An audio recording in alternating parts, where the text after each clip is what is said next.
ایک خاتون خواب دیکھتی تھی، میں نے کہا گائے کاٹو، کہنے لگی کاٹ تو دی، میں نے کہا کہنے لگی یہی کلفٹن میں نے کہا لیچ دلالا وہی نوڑی دی عبداللہ وہی تعبیر میں دیتا ہوں اور گائے کلفٹن میں بڑھتی ہے، خیر تو ہے۔ میں نے کہا یہ غزوہ میدان بچے گی نہیں، تو تیری ایسی کی تیزی۔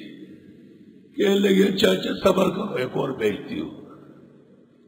مجھے فون کیا، حضرت صاحب عجیب بات ہے، میں نے 7 گائے کٹوائے، فائدہ نہیں ہوا، ایک کاٹ کے تمہارے ہاں بیچ دی، کام ہو گیا۔ میں نے کہا تجھے ہنسی نظر آتی ہے، خدا مضبوط غیرتی ذات ہے، جس در سے خیر نکلتی ہے اس در کا شکر لازم ہے، جہاں سے تجھے عقل آتی ہے وہاں کا شکر نہیں کرتی۔ لیچ دلالا وہی نوڑی دی عبداللہ وہی۔ ان اللہ یامرکم ان تذبحوا بقرہ، بے شک اللہ تمہیں حکم دیتا ہے ذبح کرو گائے، اے مالدار ہو عقل سے کام کرو، وقت پر گائے اور بھینس سے کٹواؤ ورنہ اس کے بدلے میں تم کٹو گے۔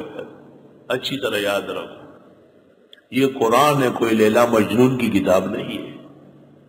اللہ حکم دیتا ہے کہ گائے ذبح کرو،